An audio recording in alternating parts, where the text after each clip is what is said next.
What's up, and welcome back to Nowstalgia Pod, giving you another week of what's going on in pop culture. My name is Pat Sheehan, joined, as always, by my trusty co-host, Dave Martin Swagger. And Dave, we're starting this show at two very different emotional levels this week. I'm pretty low, feeling really down. You're riding high, because Tom Brady, the greatest athlete, the greatest quarterback, the greatest man of all time, just decided to hang it up. 22 seasons. How are you feeling about it? 20 seasons. Honestly, as a fan of like history and statistics and stuff, I did kind of want to see him keep playing until he physically broke because, he just threw for 5,000 yards at age 44. Like, Insane. fucking rack it up, my guy. Yeah. I don't dislike him nearly as much now that he's no longer doing it on behalf of the Patriots. So I didn't mind what was happening recently, but he probably saw the writing on the wall. Cap, all his weapons gone, so would have been kind of cool if he went to like San Fran though. Yeah. I have very mixed feelings. Obviously, the goodbye message, not including anything New England, was a little bit like, whatever. I think that was way blown out of proportion, honestly. But there's a piece of me that just it's like bittersweet.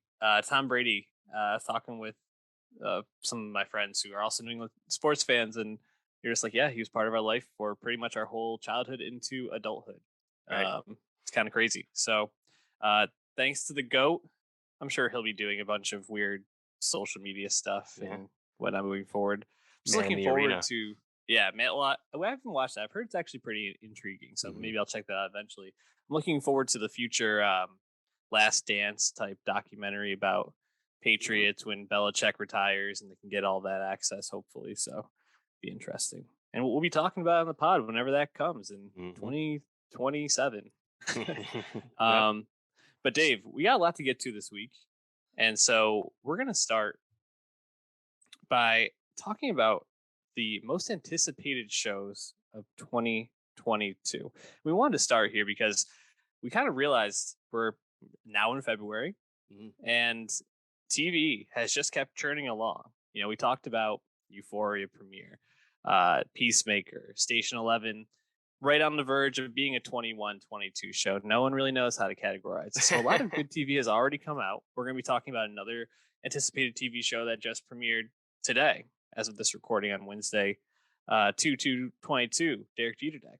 But we wanted to kind of jump through these because there's a lot of great TV coming out, and we're only kind of scratching the surface on the ones we'll probably get to.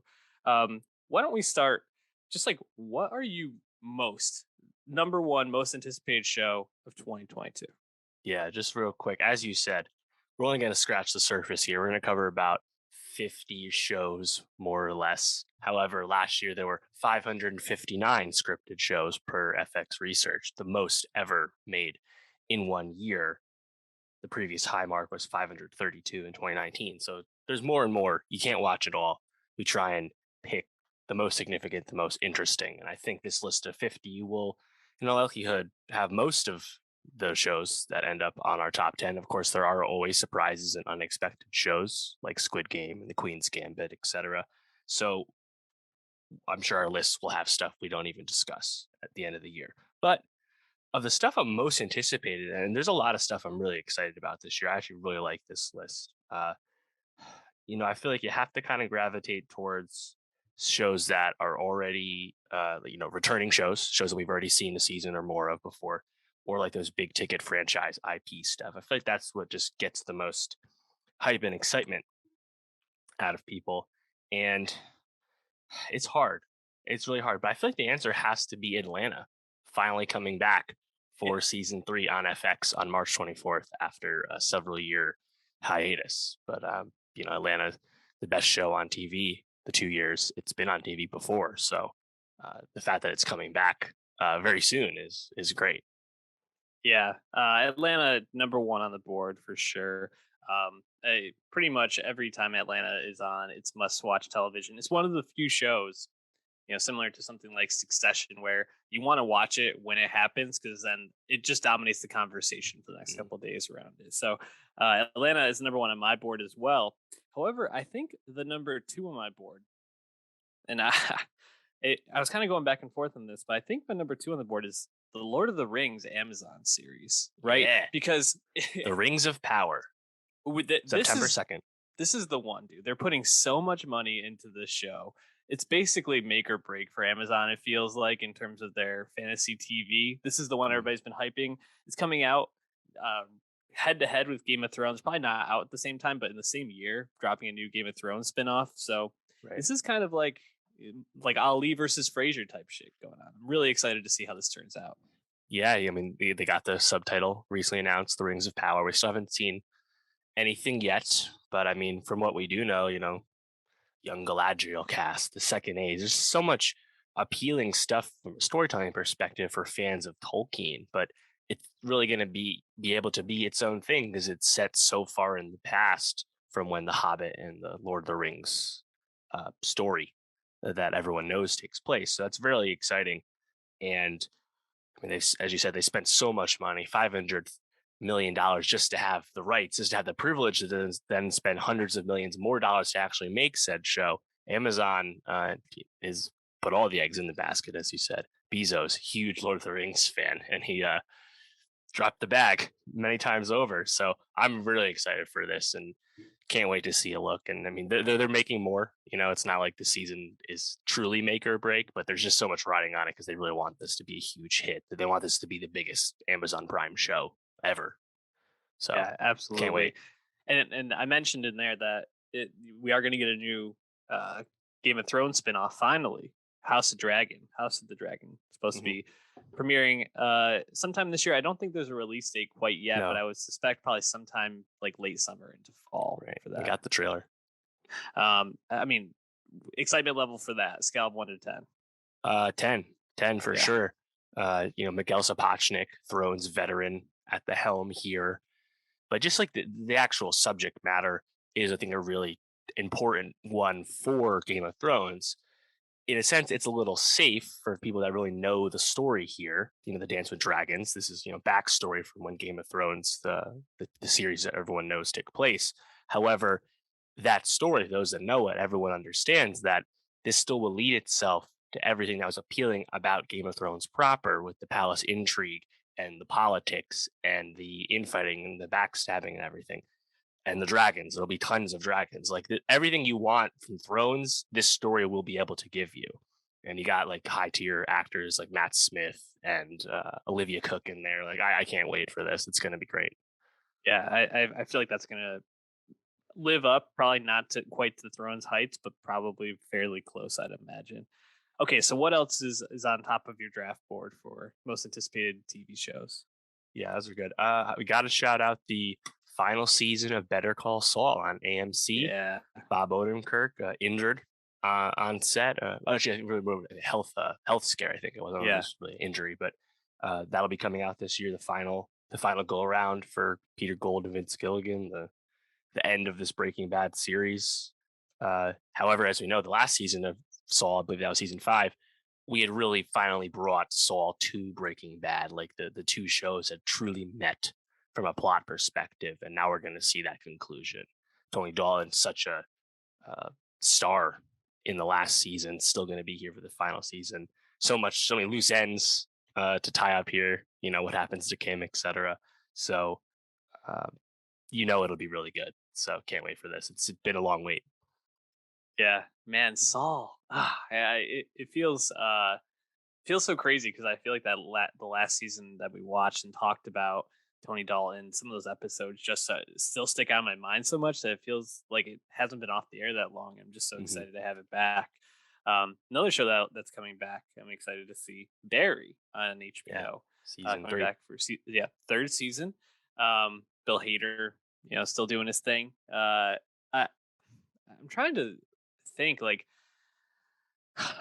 what other comedy? I mean, this is really a dramedy, I guess, at this point. Not as funny of a show as maybe you would categorize a comedy, but what other comedies really stand out like that? I mean, I guess like Russian Doll, which is also coming back this year, is kind of in that category. What We Do in the Shadows would be if we knew that they were coming this season, but Barry is really one of those like premier comedies right now. That it is definitely. Hader and crew spent a lot of time refining scripts for this season and future seasons because they had time during the pandemic. This was definitely COVID impacted its production, but Barry season 2 was so excellent and had built upon Barry season 1.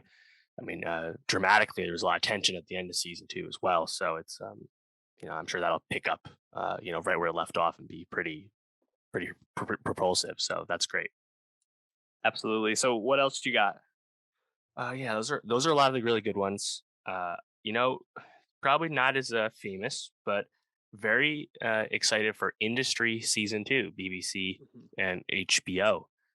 They finished filming that, so that'll be coming sometime this year. Industry season 1, one of those surprise shows that no one was really expecting, but really compelling cast of unknowns and just honestly a dynamite concept of the cutthroat nature of young people in competitive high finance in London. Everything's about was great. Mile Harold, her character was, I think, really compelling, especially by the end of that season. So just to get more of this, just get more of that world. I can't wait to see that. Mickey Down and Conrad K seem to be really thoughtful creators and showrunners and whatnot. So really looking forward to this one. Yeah, Industry was one of your Yeah, top shows of 2020, I believe, and that's right. well earned. A fun ride and absolutely just a captivating world to be in. Definitely up there on my list.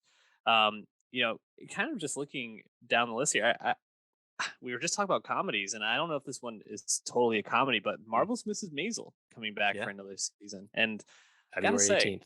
I'm excited to be back with Rachel Brosnahan. She's awesome in that role. I love being in that world. Last season had more ups and downs, so this is kind of feels like a teetering season. It could continue down that trend or maybe redeem itself, but I have confidence that they're going to right the ship there. Yeah, definitely looking forward to that as well. Another one COVID impacted just because those are such lavish, intricate productions, period productions. But even if that's the thing, like even if it's not like as eye catching as the way season 1 was, you still have that Sherman Palladino dialogue and all these great performances of this pretty fleshed out ensemble at this point. So even if that show spins its wheels, I feel like it's still a pretty high floor. So looking forward to it. It's coming up really soon, later this month.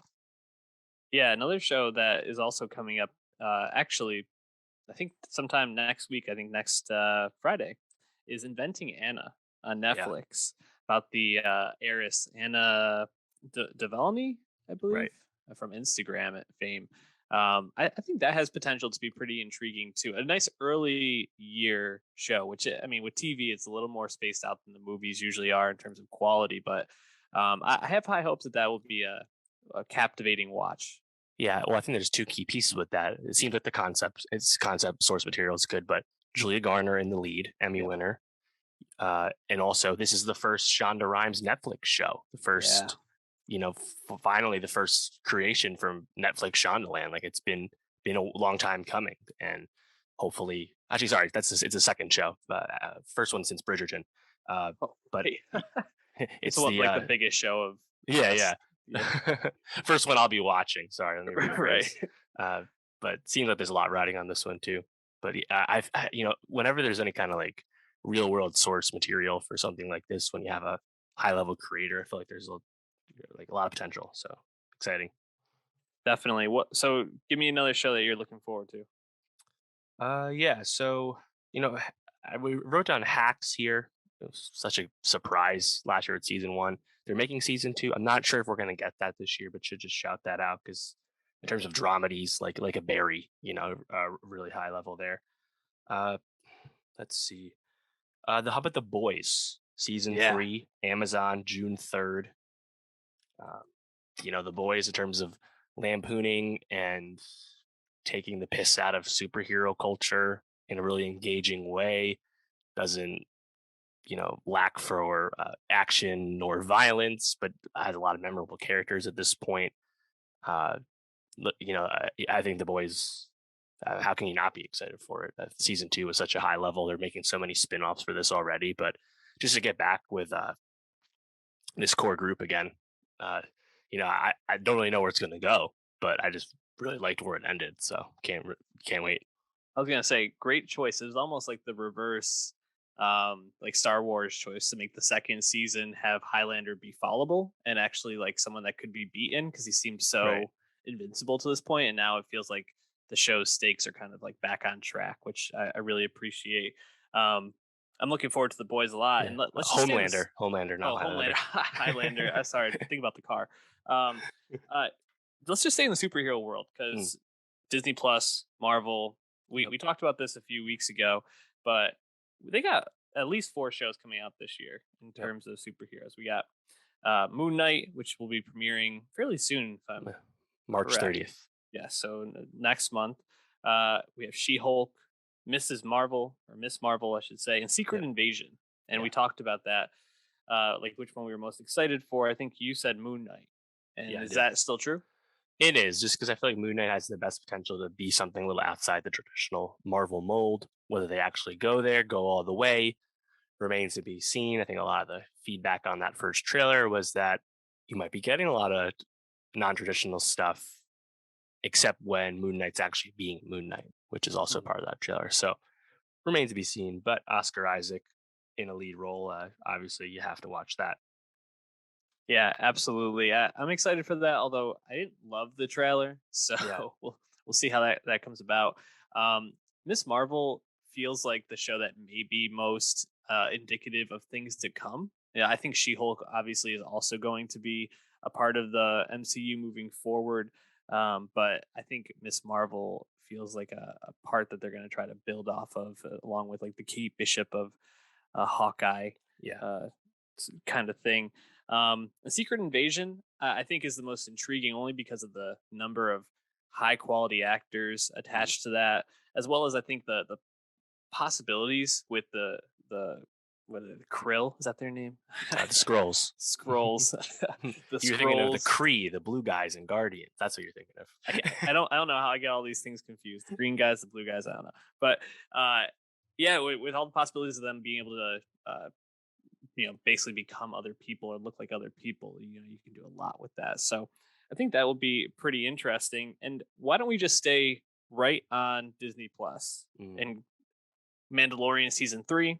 I'm not caught up on Book of Boba Fett, but I know Mando is somewhere involved in this season from what I understand. So I'm looking forward to seeing him. But Mando season 3, I mean, how can you not want to know where they go next now that Grogu is united with Luke? I'm all in. Let's see where this goes. Definitely. Favreau and Filoni and everyone just have been operating at such a high level that they've earned the benefit of the doubt. So can't wait. Season 2 is excellent. We're also getting Andor, the Cassian Andor Rogue One spinoff sometime this year, as well as Obi-Wan Kenobi, of course, the Ewan McGregor return to Obi-Wan. So 3 big Star Wars shows, the most they've done. Actually, technically 4, because Boba Fett's on this year too. 4 Star Wars shows in 1 year. The same they're doing 4 live-action Marvel shows. Disney Plus really, they don't have a lot, but what they do have are the big guns. Is Mando season 3 your most anticipated of the 3 Star Wars shows to come? No, Kenobi is by far my most anticipated for this year. So too. Just because the unknown of it, Hayden Christensen returning to the role of Vader, how that comes to be, very thought-provoking, whether it's in a dream sequence or notably not in a dream sequence or a flashback. That is what I'm most focused on. But you know what? Andor is a little under the radar. Tony Gilroy, though, involved heavily in this show, largely credited as the savior of Rogue One in the first place, which Rogue One was a big success at the end of the day. So, and maybe the show will get a little darker the way Rogue One was, especially because we kind of know how it's going to end one way or the other. So, overall, very, very excited about this. And we might even get Bad Batch season 2 this year. We might get Marvel's What If season 2 this year too. Not really sure about those as well, but probably shaping up to be Disney Plus's best year yet, I'd have to say. Absolutely, it's looking very promising. We're kind of finally starting to get some of those like spin-off series that we were looking forward to when it dropped. Any other big franchise shows that you wanted to shout out?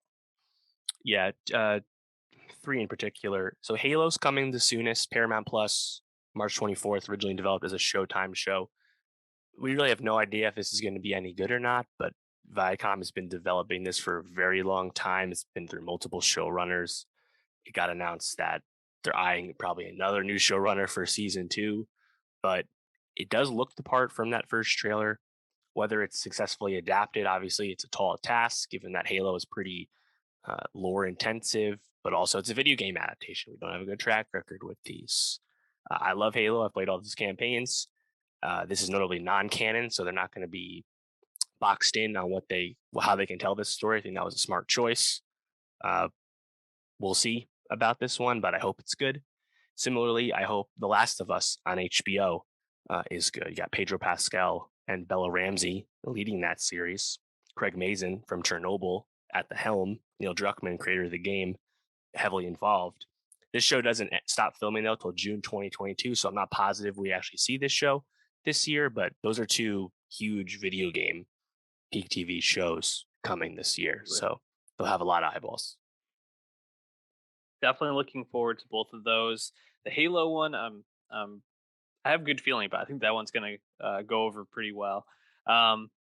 There's a lot of new TV shows coming out, things that aren't attached to a past season or a new franchise. Mm-hmm. And so I want to save that just for 1 second, give a shout out to a few shows that are coming back as returning. White Lotus, I don't think we've mentioned yet. Season 2, we've talked about the fact that it is coming back. Italy. Go look up the cast for this. Yep, you're in Italy. Aubrey Plaza leading the cast.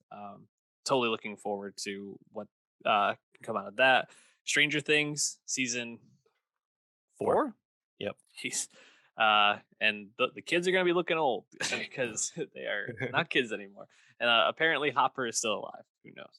But Perry Mason is the last one I wanted to shout out. And you know, I think this one, just because I feel like it was a really quality show that just kind of got swept under the rug or forgotten in a lot of ways. It did get some love, some nominations at the Academy Awards, at the Emmys, but otherwise hasn't really been talked about a lot from what I've seen. So I'm looking forward to getting back Matt Reese in that role. Right. Yeah, I think the key thing to watch with Perry Mason season 2, which I believe started filming early this year. Maybe we get it this year, maybe we don't. But Perry Mason is now like the actual titular Perry Mason of old, where he'll be like, you know, in the courtroom more. So the show might start to evolve a little bit more. The cast seems to be changing as well. So looking forward to it, just because everything about the first season was, you know, really high end. So hopefully that does show up this year. So give me a couple of those new non-franchise shows that you're looking forward to this year. Yeah, so in March on HBO, we get Winning Time, the Showtime Lakers series about, you know, Magic Johnson and, you know, Jerry Buss, played by John C. Reilly. That trailer looked really good. The tone seemed to be good. Madam McKay was involved in the creation of this show. That'll be right on the corner. That sounds good. Another thing that, like, you kind of just probably know what's good, know what it is, and you expect it to be good would be We Own the City. That's the new David Simon limited series. This one set back in his home of Baltimore, where he's, of course, told many stories before, and of course is starring John Bernthal, because why wouldn't it be? Sounds great. Yeah, I'm totally looking forward to that. You know, one that is really, really intriguing to me is 1899, a Netflix show coming out, like a historical sci-fi type thing, where this boat of immigrants going to the United States from London meets this other boat, and things just kind of seem to go awry from there. And I don't really know too much more about it from there. I don't really want to know too much more from there. But I love that premise, and I think it has some potential. Yeah, 1889 is the new show from the creators of Dark, which was the Netflix German series that was a huge hit, famous for being really out there and detailed with its plot. So expect 1899 to follow suit. Also, if you're interested, read up on the creation of this series. Netflix is making a huge imprint in Germany in terms of its facilities, kind of similar to how Disney has made a big Manhattan Beach stagecraft technology film imprint for its Star Wars shows. Netflix is doing kind of similar innovation in Germany for this show, so it'll probably look amazing. Yeah, I think that one's going to be fantastic. Another one that is really interesting to me is Pachinko, going to be Mm. on Apple Plus. Um, a lot of great actors in this. Lee Min Ho, Yoon Young Jun, Jin Ha, Anna Sawai. I mean, the list goes on here. And following it, based on the bestseller, New York Times bestseller of the same name, following a Korean immigrant family through four Mhm. generations, and kind of their story, how it evolves. I think this is probably going to just be fantastic, is my guess. So looking forward Yeah, to it. premiering on March 25th. Koganada directed half of this series as well. So yeah, looking forward to it. Don't really know much more, but I don't need to. I'll be checking it out. If you want to hear our thoughts on Koganada, go listen to the After Yang review we did last week. SoundCloud or youtube.com/nostalgiapod, I should say. Um, Dave, I mean, a couple of HBO shows here that are coming out that seem really interesting. Tokyo Vice, Yep. following or telling the story of American journalist Jake Adelstein and how he goes to Tokyo to report on the Vice Squad, which my understanding is that's like a mafia gang in Yeah. Japan. So Hmm. looking forward to that. Yeah. Um, Michael Mann involved in the creation of that. Thing is, it does star Ansel Elgort though, so TBD on how Good compelling it point. ends up being. Also, shout out to our guy Ken Watanabe, who's Hell in yeah, that, and just going to be he's great. fantastic. Another one that seems really interesting is the White House Plumbers. Yeah. I mean, the cast alone pretty interesting. Woody Harrelson, Justin Theroux, Dom Hall Gleason, Lena Headey. I mean, the list goes on here. But just reading the premise real quick. The Watergate masterminds and President Richard Nixon's political mutineers accidentally overturned the presidency they were trying to protect. I mean, who doesn't want to tune into that and see this cast do this? It is based off a Definitely. novel called Integrity from 2007, but I think this is a rich text to dig into from what the Def, sounds of it. definitely. And it's really funny that there's a similar Watergate series, Gaslit, with Sean Penn, premiering on Stars later this year as well. So they will obviously be compared, but White House Plumbers, being that it's an HBO production, probably is the leader right now. But yeah, really exciting just to see something like that dramatized with, like it's a simple premise for a limited series, but there's a reason people keep doing these kind of shows because they work. Totally. Give me a couple other shows and we'll wrap it up from there. Yeah, so Masters of the Air will be premiering on Apple. That's the latest World War II dramatization from Playtone, the same producers that made Band of Brothers and The Pacific. This one, as the name suggests, is focused on air combat. So if the Band of Brothers and The Pacific is anything to go by, this will probably be really spectacular and has a pretty impressive young cast. Fiona O'Shea, Austin Butler, and Cary Fukunawa was involved in the creation of this series. So that's really exciting. Uh, I'm also looking forward to the offer on Paramount Plus at the end of April about the creation of The Godfather. Miles Teller is involved in this one. They're also making a film about this. Robert Evans, famous producer. The film with Barry Levinson and Jake Gyllenhaal and Oscar Isaac, I believe, that's also on the way. So we'll definitely be comparing the series versus that movie in due time. But it's a really rich subject if you know the story. So that'll be cool. And lastly, Conversations with Friends on Hulu.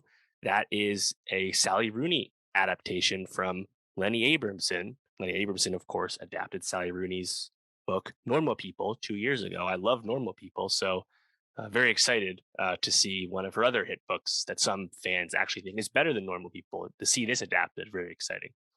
Yeah, definitely very exciting. You got Joe Alwyn in that, Yeah. so and Jemima Kirk. So I'm hoping to Mm. get a lot of them. Last one I want to shout out, and then maybe we'll wrap up unless you had any others you want to Mm. give a little shine to. Apple TV Plus. I couldn't find if there's a release date for this, but disclaimer coming Yes. out later on this year. Kate Blanchett and Kevin Kline, based on a novel by Renee Knight, and the premise, from what I can gather, is pretty much one of them is a documentary journalist, and Kate Blanchett is, and she has to, I don't know, have this interview or this documentary about Mm. Kevin Kline. The sense I get, it seems like it's gonna be pretty interesting. But Kate Blanchett on TV, like, yeah, give it to me, Yep. all of it. This is Mrs. America, huge hit. Also, the disclaimer is Alfonso Cuarón doing Oh TV. yeah, there you So go. whether that, I don't know if that's begun filming yet, so that might not come this year, but that's definitely a must watch once it comes out. Um, there's a few other things that are notable that I'm not like super excited about. Obviously, Westworld's coming back once again. You can check our thoughts on that on the channel. Killing Killing Eve. Eve is coming back for its fourth and final season. Again, not feeling too good about that one. Netflix's live action Avatar: The Last Airbender uh, remake spin-off new inspiration is coming. Notably, the creators of Avatar left this project due to creative differences and decided to make their own Avatar studios and do other stuff. So that combined with the muted reception to Cowboy Bebop at the end of 2021 doesn't leave me super optimistic. But if it is good, that'll be awesome because I do love Avatar: The Last Airbender. But I'm not exactly holding my breath with this one.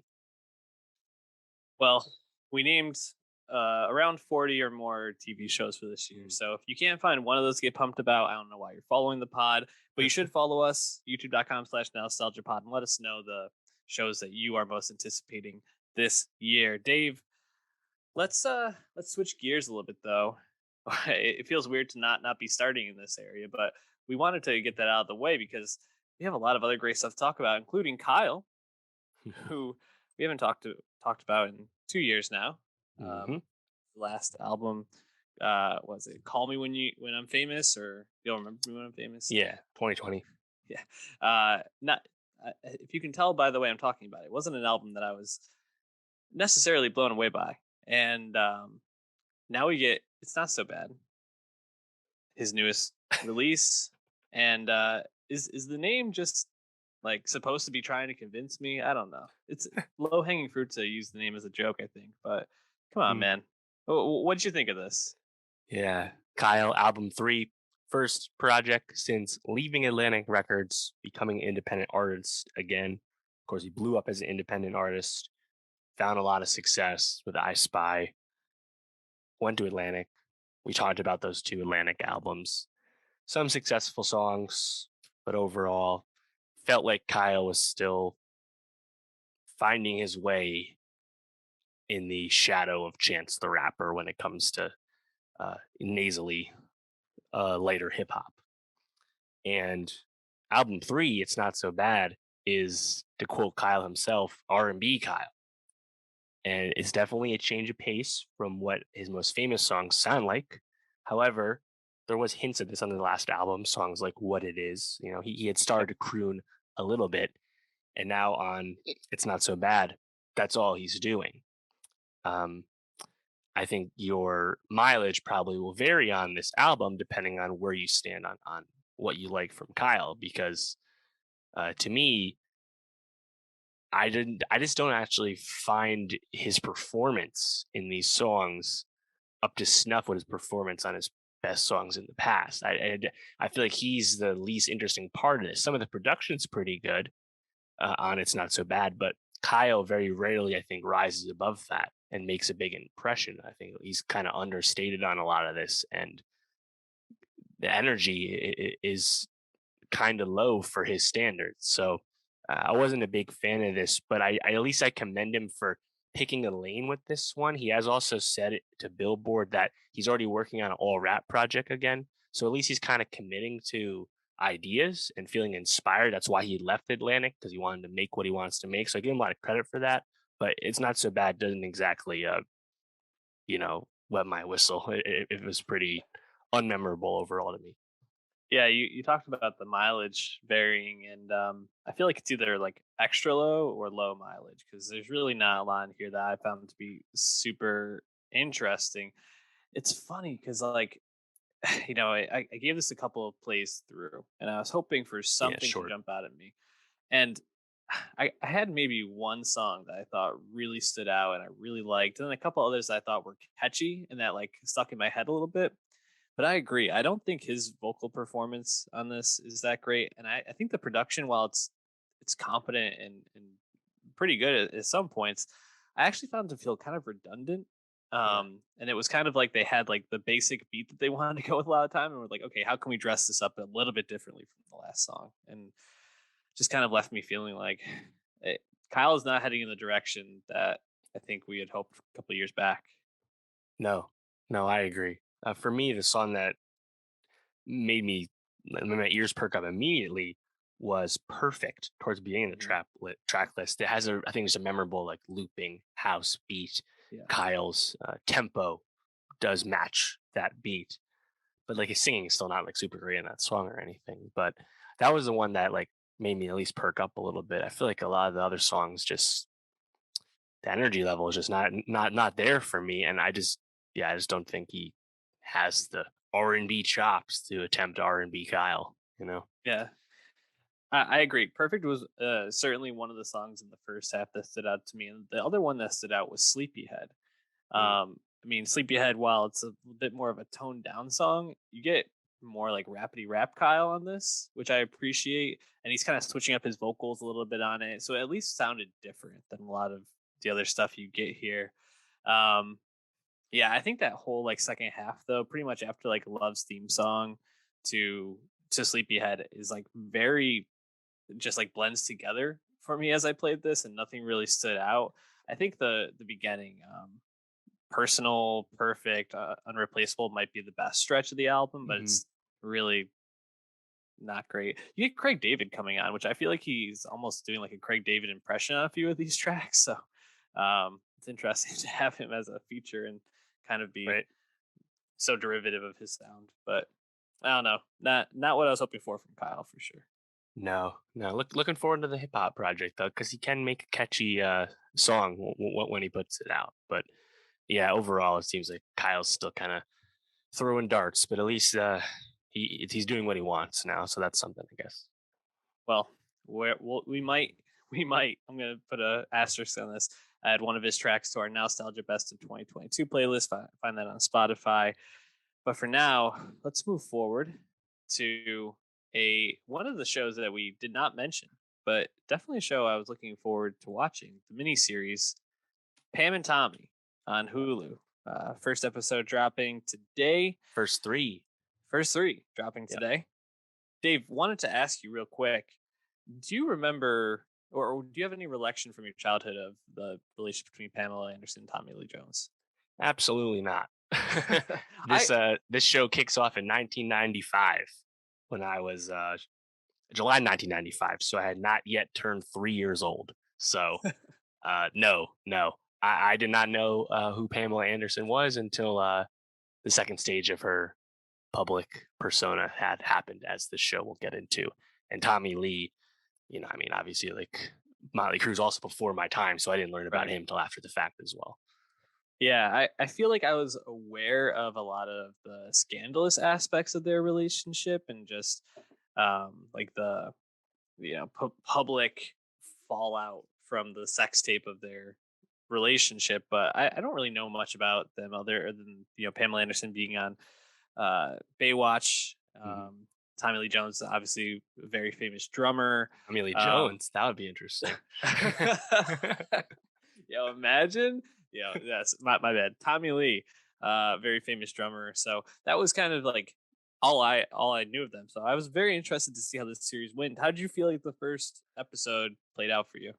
Yeah, I'd say this is definitely a lot more compelling than The Dirt, the Motley Crue Netflix movie with Machine Gun Kelly playing Tommy Lee. Uh, Pam and Pam and Tommy, I like the premiere a lot, and I think this definitely kind of scratches the itch that we want from a lot of these types of miniseries where we're revisiting a flashpoint in culture with high quality actors and trying to recontextualize or recolor in what public opinion seemed to be at the time, usually with a more modern perspective. I've seen a lot of people saying this. This is what Ryan Murphy has been attempting to do recently with American Crime Story impeachment and even like Halston stuff. This is what Ryan Murphy is trying to do in terms of picking flashpoints in culture in society and trying to dramatize them. I think Pam and Tommy is doing it successfully. Um, and interestingly, like there's humor here. There is public comment. There's compelling performance. I feel like this kind of has everything you want from this type of miniseries, and I think it starts off well. So we'll see if it, sticks landing by the end. But I think that it's a strong start. Yeah, and I'm just super intrigued to see the performances from Lily James and Sebastian Stan in this, as well as Seth Rogen, of course. But Yeah. it feels just like uh, Sebastian Stan obviously is kind of in that like mid tier of actors. He's obviously got the Winter Soldier stuff going on, but he's had a couple of high profile supporting roles. Mhm. Thinking back to like I Tanya, which Yeah. I think this is kind of in like a similar vein, but obviously a bit more high profile for him. And Lily James, I feel like she kind of needs a good look like this. Like That was this my could thoughts. potentially be a big breakout for her. So I'm looking forward and hoping she crushes this. Honestly, Yeah, definitely. Yeah, I feel like I've been down on Lily James for a while. Just the roles just kind of haven't been there. Like I feel like a textbook is last early 2021, The Dig, the Netflix Carey Mulligan film. Lily James' whole character felt super contrived and completely unnecessary to the film. And she's someone who's been famous and been taking lots of chances and been given lots of chances, but the roles haven't been there in a while. But I think this choice to play Pamela Anderson in a series that is going to humanize and recontextualize the Pamela Anderson perspective when all this shit goes down publicly is a really good choice. The makeup and prosthetics department do a really good job of making Lily James look like Pamela Anderson. Lily James in real life does not look like Pamela Anderson, but very compelling work done for this series. So I think it's good. And yeah, for Stan, I Tanya showed that he has a bit of like black comedy chops, but that was a supporting role. Here he's going to be a co-lead, and he just really hasn't had a lot of chances because he's been kind of tied up with Marvel for so long. So uh, you get a lot of Tommy Lee in episode one. You don't get a lot of Lily James. I think Tommy Lee, I think Stan is compelling as being a shitty dick who also has a big dick. Like he's doing everything he needs to do so far, but it seems like James is going to probably have the meteor work in forthcoming episodes. I think the series though starts off pretty interestingly, where again you don't get a lot of Anderson, but what you do get is a lot of Rogan. Rogan is Ran Gauthier, who is a carpenter working at Tommy Lee's home and gets wronged by Tommy Lee and is motivated for revenge, and he is the one who ends up uh, basically stealing the sex tape inadvertently, and then eventually he's going to uh, mass produce it publicly with the help of Nick Offerman, who plays like a porn director character. So all the parts are there. Episode two is kind of a flashback to the Tommy Pamela courtship. So I think this kind of has everything you want from this kind of miniseries. So hopefully it sticks landing. yeah, I'm looking forward to seeing how the series goes. We'll be talking about it as it wraps up. Dave, any last thoughts? You ready to move on? Let's go ahead. Let's move on to Munich, Edge of War. Yeah. Um, Man, this is a movie I wasn't totally on my radar, but so glad we watched. I think there's a lot to dig into here, a lot of interesting pieces to this. But why don't we just start here? George McKay, is he only Mm. going to do period pieces? Is this the plan? Got the look. He does, and he's got the fame so far. Obviously, 1917 breakout, right before the pandemic kicked off, end of 2019. There, he's been in a few things since then, but it does feel like his most notable work thus far is in period work. So Yeah. TBD there, but hey, he's pretty good at it. So I can't blame him just yet.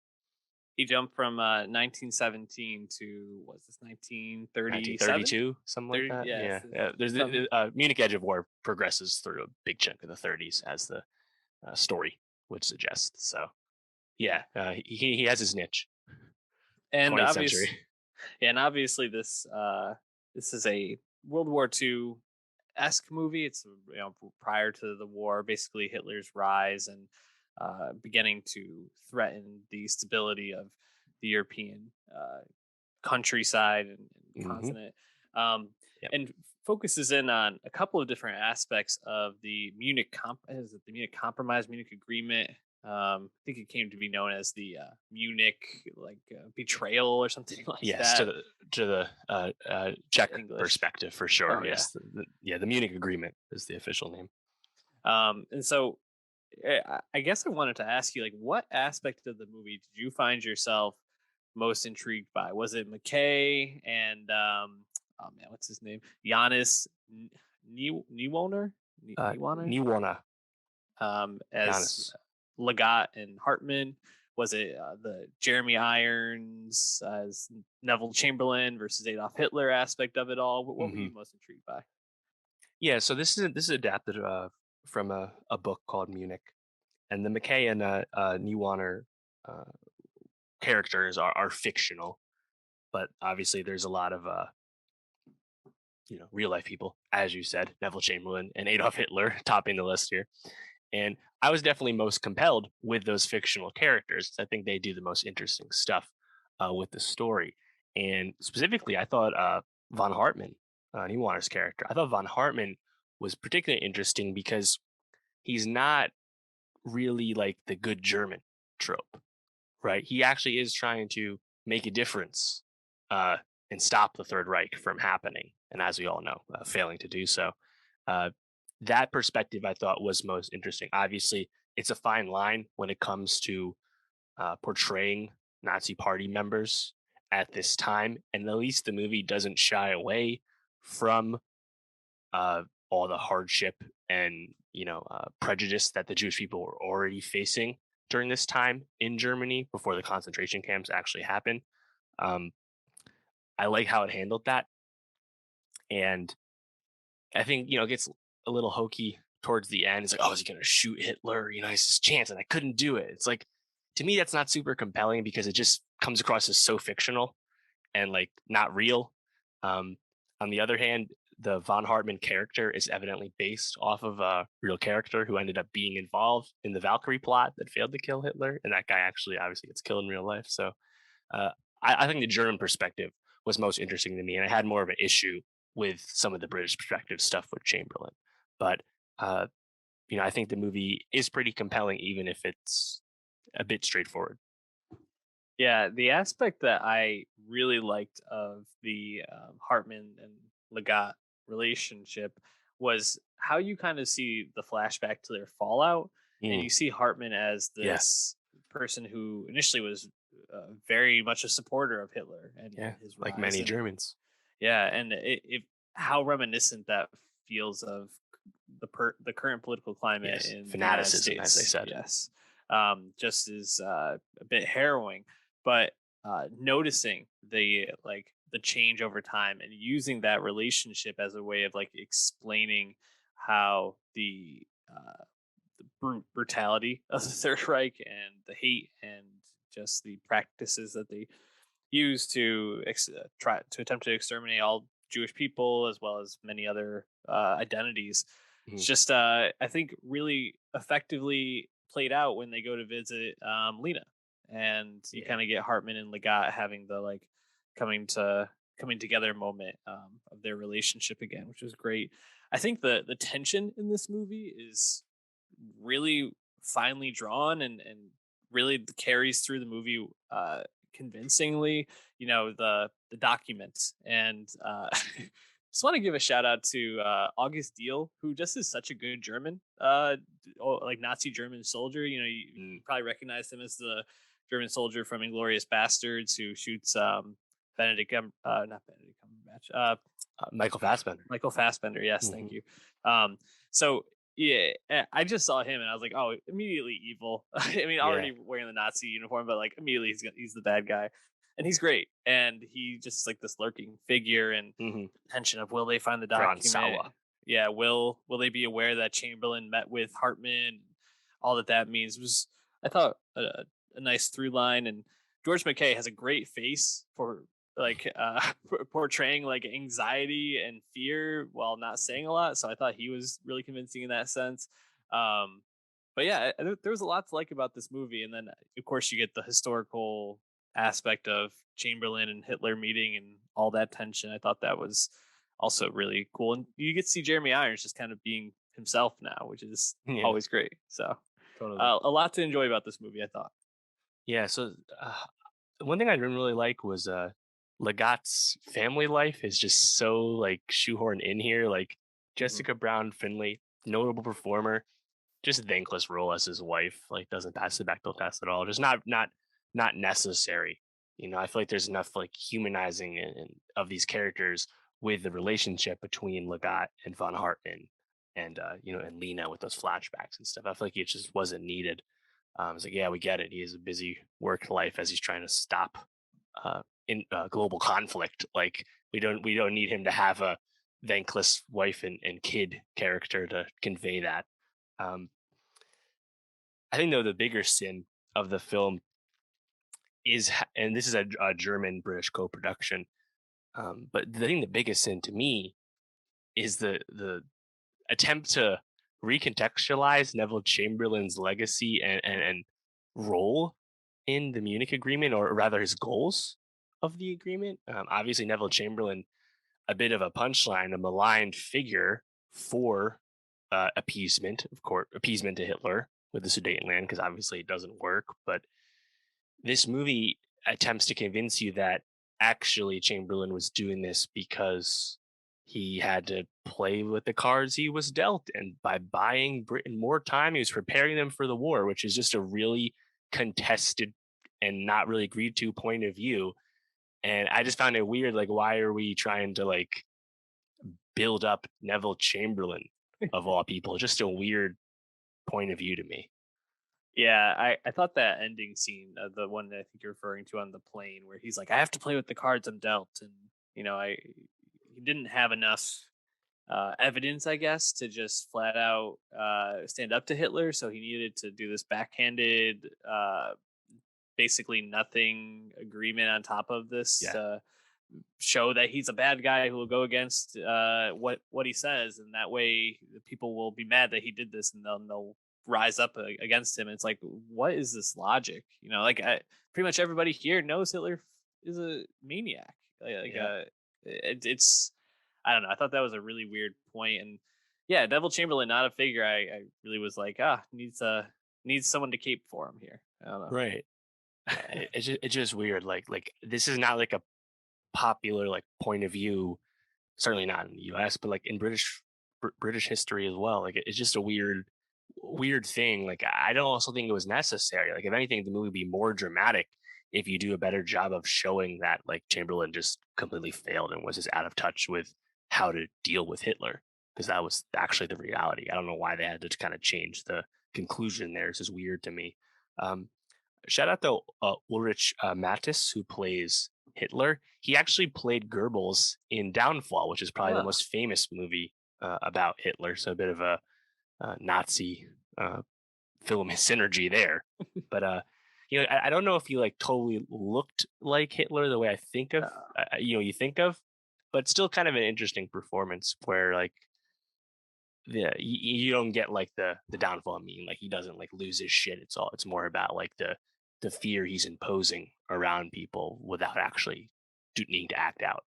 Yeah, and I think that's pretty much every scene between Hartman and him is just incredibly tense, and you get the sense that he's like really feeling Hartman out and trying to intimidate him.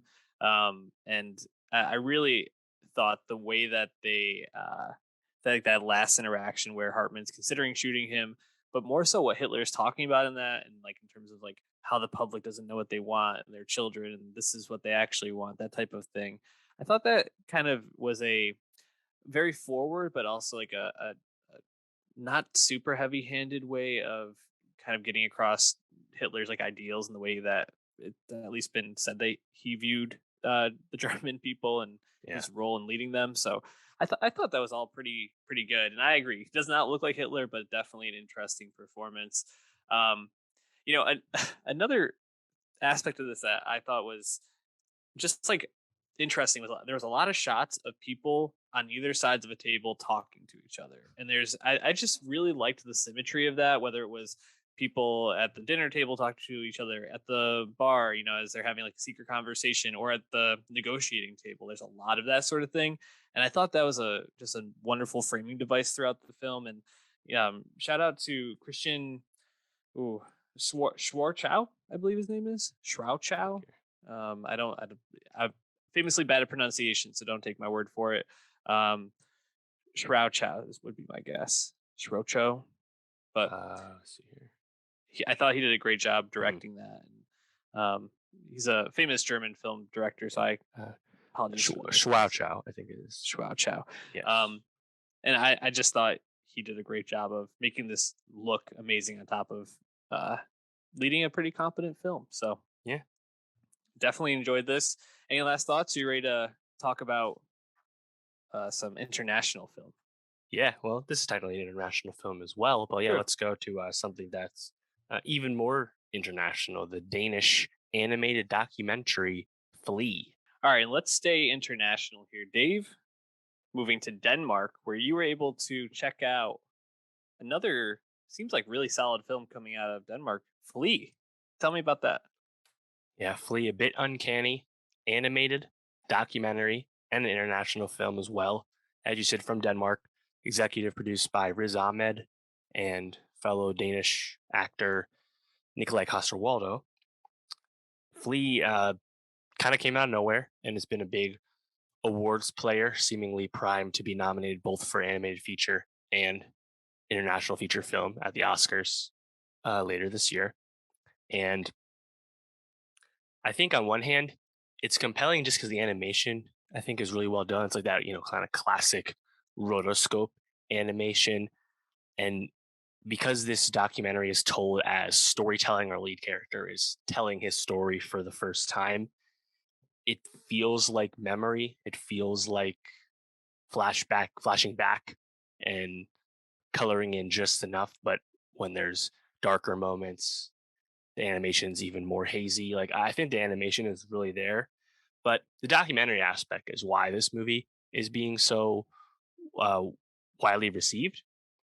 Uh, because just it's really kind of harrowing, tension filled, yet compelling story about a gay Afghan refugee who flees Afghanistan in the 90s as the Mujahideen and Taliban conflict post Soviets is beginning to explode and tear the country apart.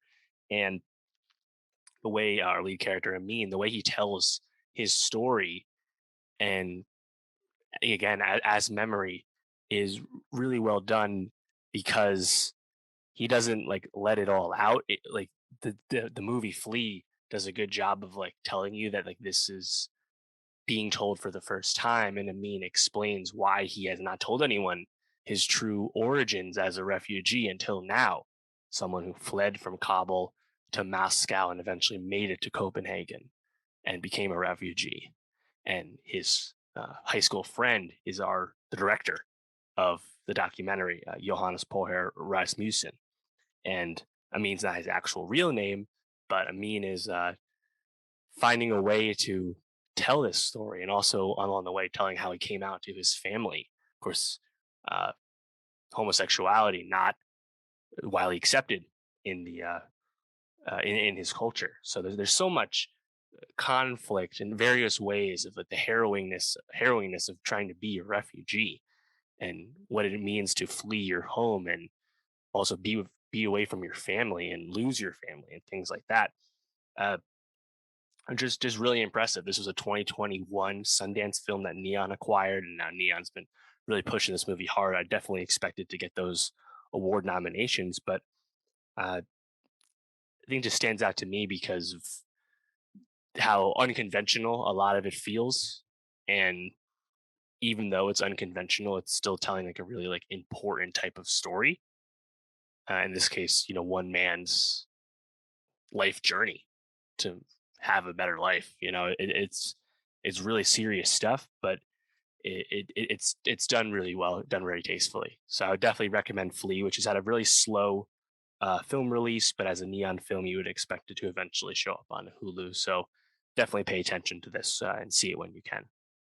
Yeah, I'm waiting for that Hulu drop. If I can't make it before then, everything I've heard about it is just fantastic. So cool to see these stories being told, and being told in around the world. I really like that we've had so many good films come out of Denmark recently. It seems like a hotbed right now for good film.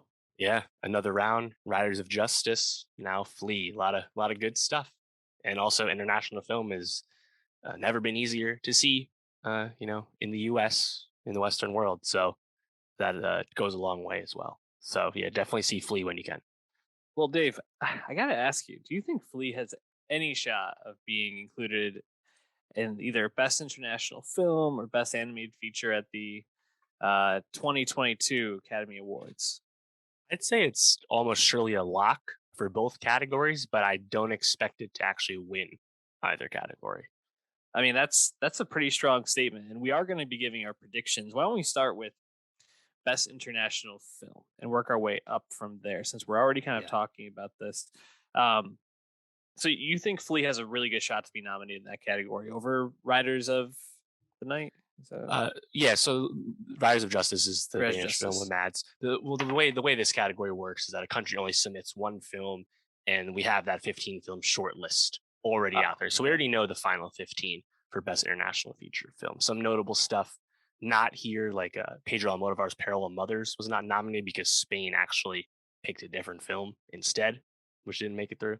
And France's Titan, which was this huge buzzy con release neon Yep. film, also wasn't selected. So from what we have, it's still pretty stacked, and I've seen a good amount of these films already. Flea, we've reviewed a bunch of them. Flea, A Hero from Iran, Asghar Farhadi's film, which you just reviewed. Drive My Car from Japan, Hamaguchi's Reviewed. film. Flea from Denmark, as well as The Worst Person in the World, Yep. Joachim Trier's movie, which has been rapturously received. It's about to get released, a limited release later this week. I feel like those top four are more or less locked in. And then we also have something we've already discussed as well, which would be The Hand of God from Italy and Paolo Sorrentino on Netflix. Paolo Sorrentino has won this category before. He's not always nominated, but feels like there's a big campaign from Netflix for this. So that's probably our five. But there's other stuff in there that I'm looking forward to seeing. The German film "I'm Your Man" with Dan Gotta say. Stevens could very well get in here. So it's a very competitive and I think top heavy international feature film category this year. So hard to be displeased with this crop. Yeah, those five are they seem like locks, but I would, if I had to guess one that could maybe sneak in there, I would say "I'm Your Man" is the one that I was thinking. But yeah, it seems like a very strong category again. And if you aren't watching international films, I highly recommend you get into it because a lot of great movies coming out. Can't wait to see Drive My Car. We'll be talking about that, I think, a bit more as maybe we Yeah. get through some of these other categories. That's the overwhelming favorite. So Yeah, really let's excited about the change. let's move forward then to best animated feature. So, do you think Flea will also be in this category nominated? I do. Yes, just Wow. given how well it's been received, and also animated. It sometimes it's not the deepest category year to year. Like you're nominating animated films that people don't necessarily love, even if some kids might love them. So yeah, I think Flea's definitely in there though, and nice to see. It's great when like a non Disney and non Pixar film gets some recognition, right? Because there are other people making animated films, and once in a while, those films do really well, like Wolfwalkers last year, for example. I do think we're still going to get a lot of the Disney Pixar stuff because Yeah, Encanto and Luca are pretty much locks for this. I would say Raya and the Last Dragon has a really good shot to be nominated as I agree. well. And then from there, I haven't seen The Mitchells versus the Machines. Have I you? have. It's really good. Yeah, Sony Mhm. film on Netflix. Honestly, that'd be my pick in the category. I think it's a Wow. Lord and Miller production. They produced it really well done, really smart, great for kids, but also good for adults. That would be my choice to win. Don't necessarily know if that's going to happen, but I feel pretty good about that. That movie has quite the groundswell. Came out a while ago, but I think it has a good chance. But like you said, Raya and Kanto and Luca, still a Disney stronghold in the category this year. Yeah, and it's crazy to think that you just talked about Belle, which you Mhm. gave a really strong review to, Yeah, probably on the outside of this category, and also yeah, Sing 2, which I've heard really good things about, yeah, also on the outside. yeah. Yeah, Osada's last film, Mirai, did get nominated, being the first non-Ghibli anime film to crack this category. So there is some precedence if Belle was a sneak in, but I think it would definitely be a surprise just given that there's a lot of Disney this year. And yeah, Yeah. Sing 2, definitely a big success. That's for sure. So I just kind of want to move through a couple of these smaller categories, just highlight a couple of things. Yeah, I have a sense, and I don't know if this will turn out to be true, but all the odds makers seem to point to this, that I think Dune is going to clean up at least we get a lot of nominations down ballot, and also Yeah. favored to win a lot of the down ballot things like best visual effects, best sound, Yep. stuff like that. So I that might end up being a good sign for Dune. We'll talk about that a little later on. Any other movies that you think will get a lot of nominations in those sort of categories? Technical categories now, Dune's definitely like the Mad Max Fury Road of Yeah, this award cycle. Pretty easy to see that. Um, yeah, I don't know if there's anything else that's probably going to rise up. It's always cool when you see like recognition. Like it seems like maybe Cruella might get like makeup and hairstyling or something. It's always cool when like movies that aren't really in the awards picture otherwise crack through. But yeah, Dune is going to clean up. It seems like. yeah, it seems that way. I just scrolling through Gold Derby yesterday. I noticed that Godzilla versus Kong is one of the favorites to be nominated in one of those categories. So Right. Yeah, you have shout the out short to that. list. Yeah, the short lists are out for a lot of those technical categories already, so you can see like the top Yeah. contenders. But the Um, nominations get announced on February 8th, so you'll know actually what get nominated in due time. what about best cinematography? Do you have any feel for that category?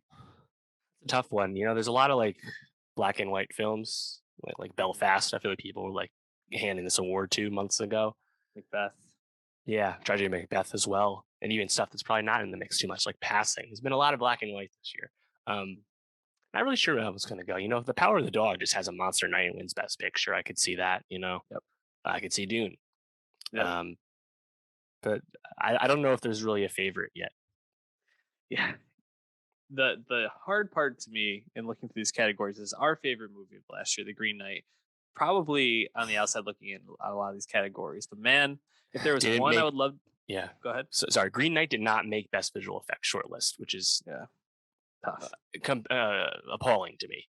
Really, Yeah. really disappointing. If there's one category that I really would love to see at least nominated for, I think cinematography might be it. Hmm. Because the movie's just so beautiful. Like Yeah. it's amazing. I don't know how it didn't get visual effects crazy. I don't know how it isn't getting more awards love in general, but Yeah, it yeah, is I agree. A24 too. Like you'd think they would compel. I don't know. Frustrating. Definitely frustrating. All right, so these are now the big categories here. Best original screenplay.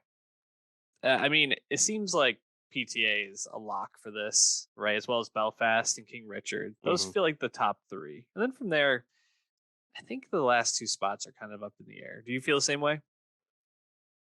Yeah, yeah, totally. Um, Belfast, Licorice Pizza, Belfast, like, autobiographical from Kenneth Branagh, Licorice Pizza, Paul Thomas Anderson, original creation.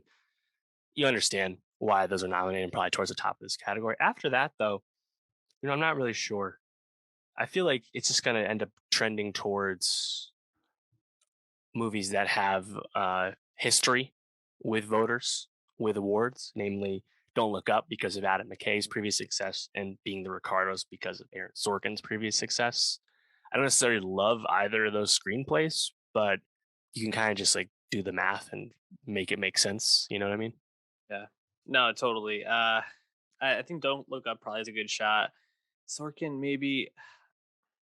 I don't know. Don't really love either one of those nominations. I feel like I'd love to see something like Pig really get Definitely. That's the a people's nod champ here. for this year in this category. The way like Ex Yeah. Machina got a screenplay nom back in the day. Like it's really great when you see something that isn't going to win anything else get that screenplay acknowledgement because that's kind of like the ceiling for a movie like that at the Yeah. awards. Yeah, Pig would be awesome here. Yeah. I think the smart money is on Don't Look Up and Ricardo's Right. filling out that five, but would love to see Pig sneak in there. Um, all right. So now on to best adapted screenplay. And this feels a little bit more stacked. Definitely. Power of the Dog.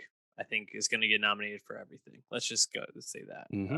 Pretty much every major category that you would think it would get nominated, it will get nominated in. Then from there, I think, I mean, West Side Story sticks Hmm. out as a one that will probably get in there. Yeah. Um, The Lost Daughter has won a lot of awards at film festivals for its screenplay, Yeah. so it feels like a strong bet too. So then, what rounds out those other two spots? Tough one. Dune, obviously, much bandied about as being a successful adaptation, which was kind of the whole question of if Dune would work or not. So I would love that kind of acknowledgement, but I won't like cry too much if it doesn't get it because Dune's going to do well otherwise. So I won't Yeah. make too big of a fuss. Coda could be here. It really depends how big the Coda moment ends up being. Coda is definitely rising in this for Apple's first, real big awards film contender. Obviously, they've been making big ground TV, so wouldn't be shocked about that one. But I think there's just a lot of stuff in the mix that's pretty interesting, right? Drive My Car probably would pick against it, but it's a incredible screenplay and would be an awesome acknowledgement if it got this. Tragedy of Macbeth, you know, famously an adaptation, so it's right there. Passing, Yep. Tick Tick Boom, another film that seems to be rising up the awards ranks. So Yep.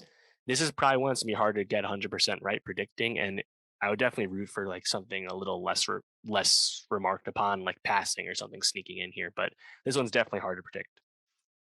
You know, I think I would love to see Dune not get included in this. I think it's a great adaptation, but I would like to see some other films get Right. included. Share the However, wealth.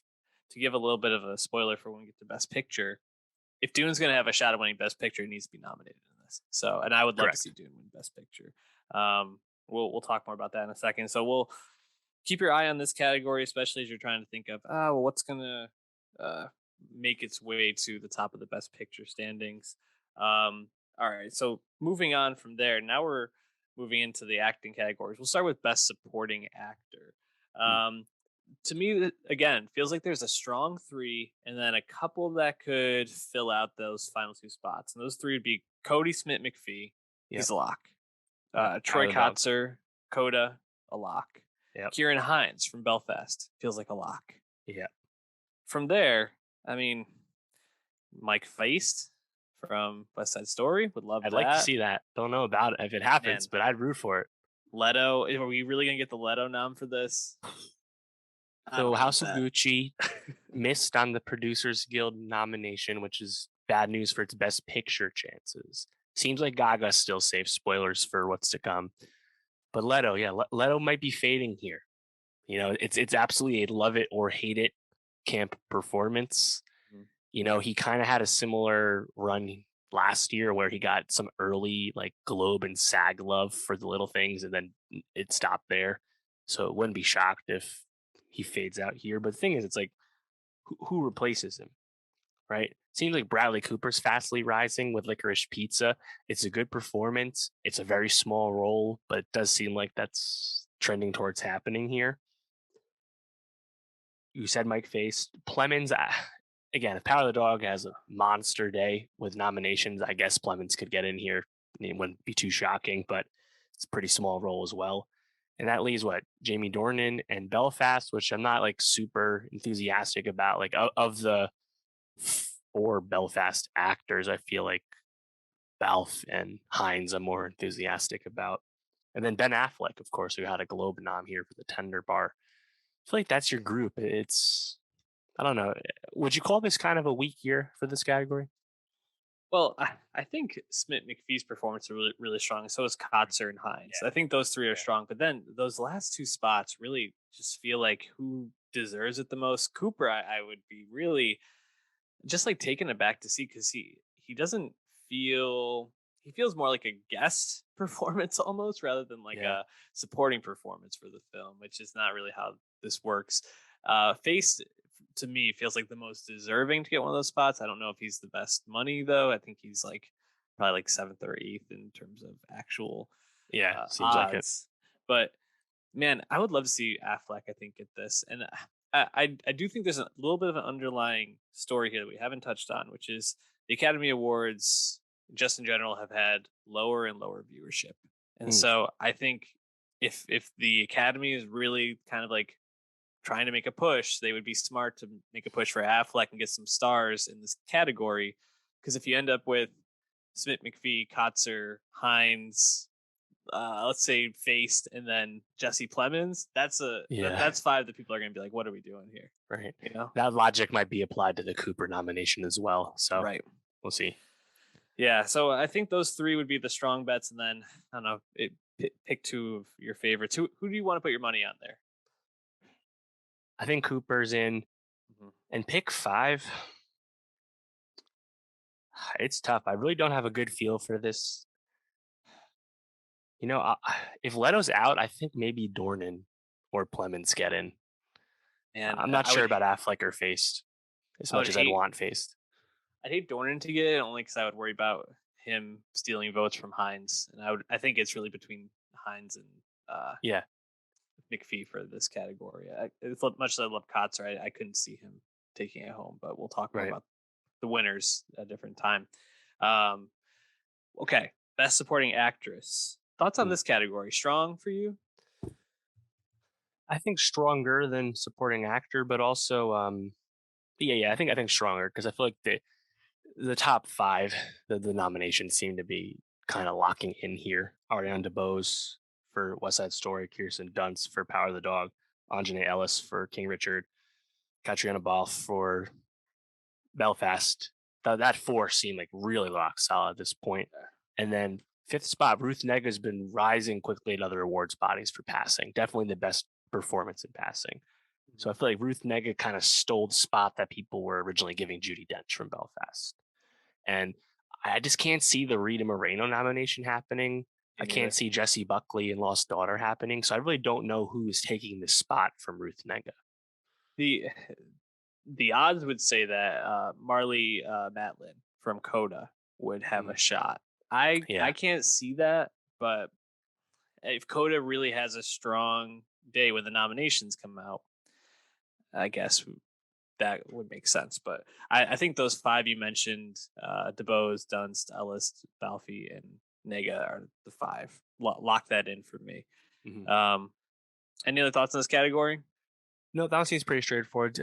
I think that's definitely a stronger crop than supporting actor in terms of just like performances I like and enthusiastic about. So that's a good one. Best actor also feels like it's down to like six. There's like one spot that's kind of wavering. This category again, I feel like is pretty top heavy. Like you got Will Smith, Cumberbatch, and Garfield, I would say, and probably Washington. Those four are like the four that I feel really confident in. And then that fifth spot, it seems like it's between Dinklage for Cyrano or Bardem for Being the Ricardos. Right. I haven't seen Cyrano. Hard to say. No one has. Doesn't come out till February 25th. Didn't love the Bardem performance in Being the Ricardos, although maybe he's the best part of the movie. So I don't know. Didn't love the movie. What would you say for that fifth spot? Yeah, and also I think Leo from Don't Look Up is in the mix here. This is a tough one, Nicolas Cage, obviously the people's champ for Pig. I can't see it happening, unfortunately, though, just given what's come previously. That'd be awesome, though. And other stuff, like Cooper and Nightmare Alley, Joaquin, and Come On. Like there's a lot of other good performances that just didn't get through. So yeah, I feel like Dinklage is being really hurt by the lack of awareness with Cyrano. Obviously, all the voters will have it available to them, and critics have seen the film already. But it seems like Cyrano had aspirations of being more than just the Dinklage Award movie. So don't know about that one. And Garfield, as you said, I think people were less confident about him getting in when Tick Tick Boom came out, but the movie has had a big rise in recent months in other awards bodies. So I feel like Garfield is a good call, as is Denzel Washington. So that fifth spot, I feel like it'll kind of be a little lame. Like Javier Bardem, amazing actor, but like he's been rising with Being the Ricardo, so it feels like he's gonna get this spot. And I don't like feel strongly enough about the Leo performance to be like too angry about it, I guess. But yeah, I would go with Bardem probably sneaking in here. I I think that's probably the good money, but man, if they are gonna like try to get some stars in here, which this category has some stars, Smith, Yeah. Washington alone are Yeah. more Also, Garfield having a huge year, so right, pretty but good there. put Leo in. Just a couple I wish would be nominated, but aren't gonna obviously make it. Cage, you already mentioned Simon Rex for Red Rocket. I feel like Yes, of has a case course. for this, The and Adam then Sandler also Uncut Gems performance of this year, where it should be nominated, but it won't. exactly. And then you got Chalamet just kind of sitting there. Right. And it's like, man, if Yes. Dune really is going to have a night, I would love for Chalamet to just sneak in and That'd get be that something. nomination. If Dune had an acting now, that'd be wild. Be huge, dude. I mean, I would put money that after the second part that Zendaya will probably be nominated. But That'd be we'll cool. talk about that next year. Or when is that coming out? 2 years? I don't know. 2023. Yes. Yeah, 2 years. Anyways, best actress. I have no feel for this category. I'm just gonna say it. I mean, I kind of know who's at the top here. I don't really feel like I know who's like the favorite because Coleman is the odds-on favorite. Don't love Mm. her. Don't love the movie. We talked about it. The Lost Daughter, well made. Maggie Gyllenhaal, shouts to her. Coleman's great in the role. Didn't love the movie. I think for me that kind of makes this hard to feel like this is the Coleman win. I Agreed. don't. And she's also I don't won know. everything possible the past 3 years. So Yeah, if she doesn't and win now, right. it's all good. And so then Kidman is in there probably for being the Ricardos. Definitely. It's Wouldn't the be shocked most. if she wins either Yep. her second Oscar if she does. And then we're really gonna get Lady Gaga for House of Gucci, I guess. Seems like it. Jessica Chastain for Eyes of Tammy Faye, sure. Perhaps. Kristen Stewart, Spencer, Princess Di, yeah. Kristen Stewart was considered the favorite for such a long time, and then like very notably was not SAG nominated, not nominated by her fellow actors. So that kind of like threw people off the scent. I still think Kristen Stewart's in here though, and I still think Gaga's in here, even if the Gucci Awards campaign has crumbled more or less. So that leaves that fifth spot, which has a lot of contenders. You mentioned Chastain. We also have Jennifer Hudson from Respect, Penelope Cruz from Parallel Mothers, Rachel Ziegler, West Side Story, Alana Haim from Licorice Pizza, and even Frances McDormand from Tragedy of Macbeth. I think we can write off McDormand, who, a few months back people probably would have thrown into this category, but she's kind of widely considered the like fourth or fifth best performance in the film, and given her recent success, she probably can quickly be scratched off. Same for Alana Haim, which I just don't think she's done. Just had the award season thus far to like really break through here. So I don't know who would you want here. Like I kind of would want Rachel Ziegler to get it, but I don't know if it's gonna happen.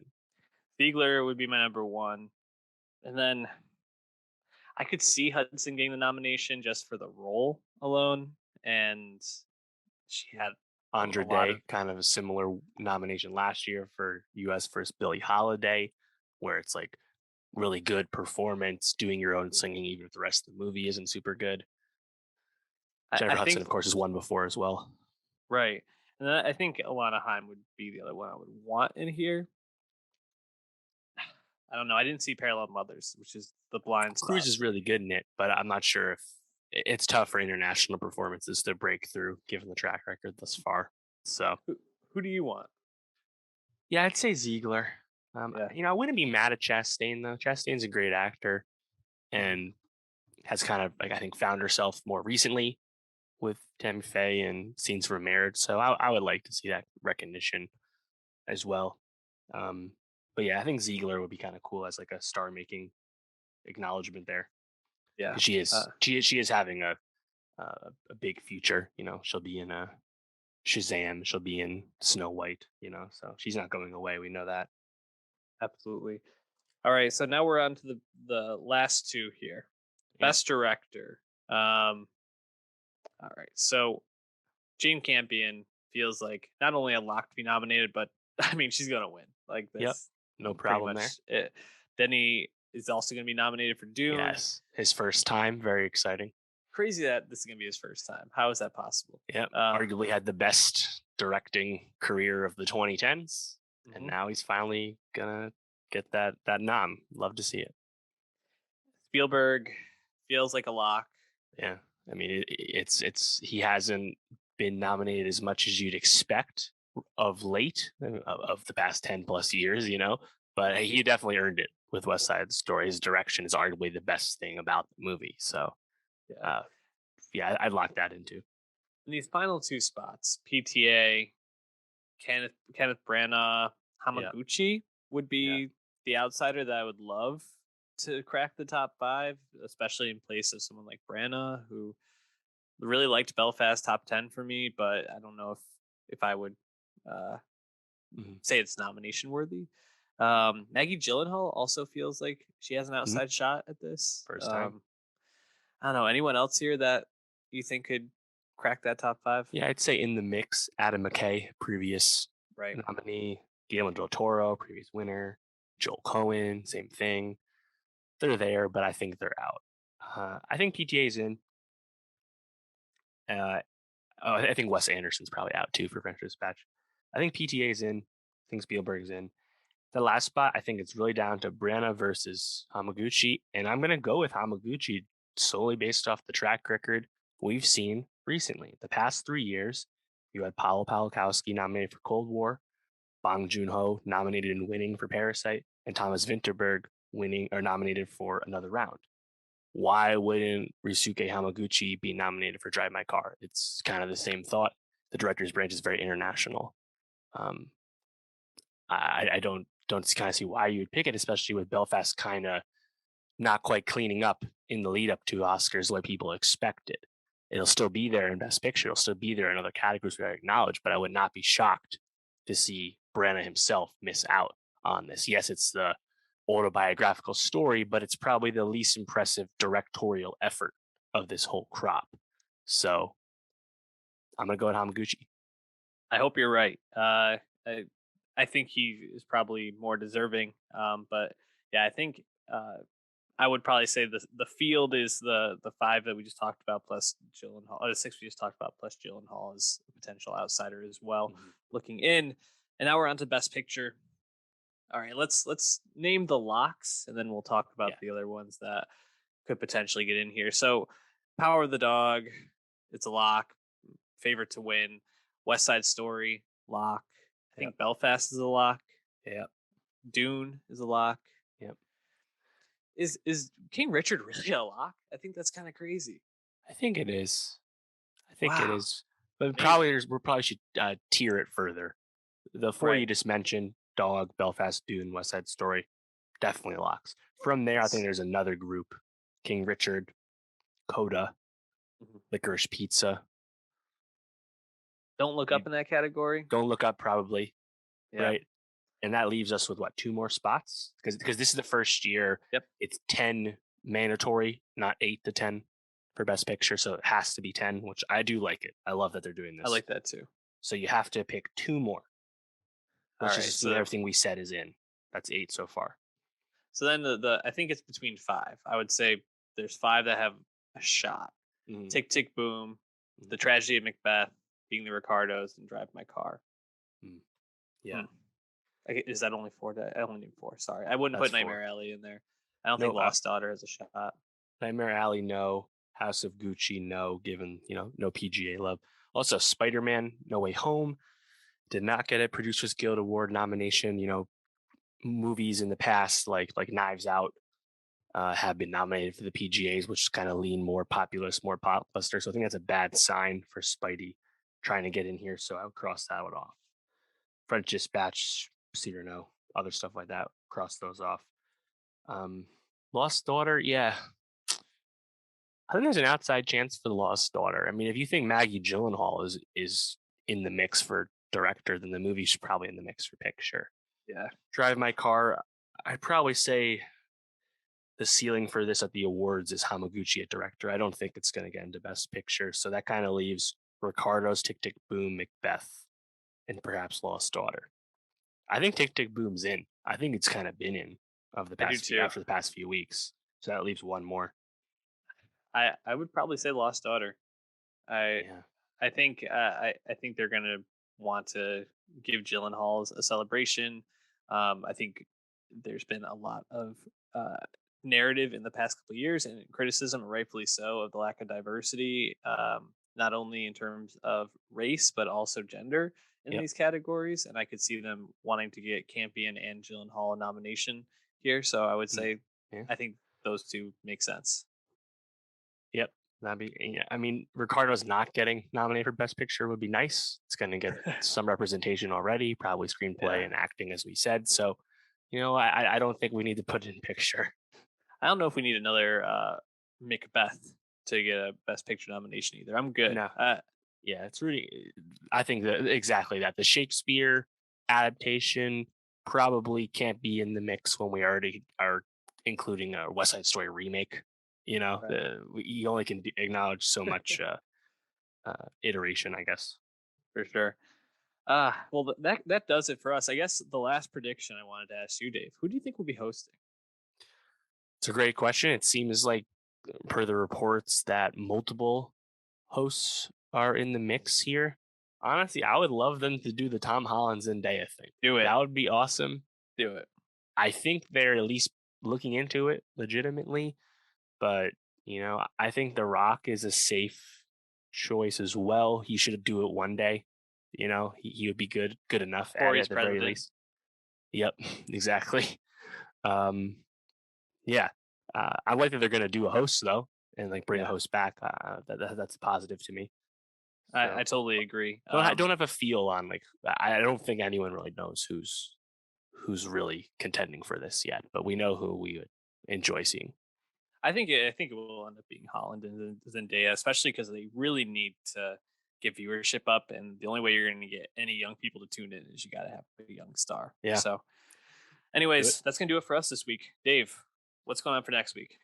Yeah, so next week there's actually a lot of stuff cool. I think of core five things. Music wise, new Mitski album, Laurel Yeah, Hell coming out. Saba, Chicago rapper, releasing a new record.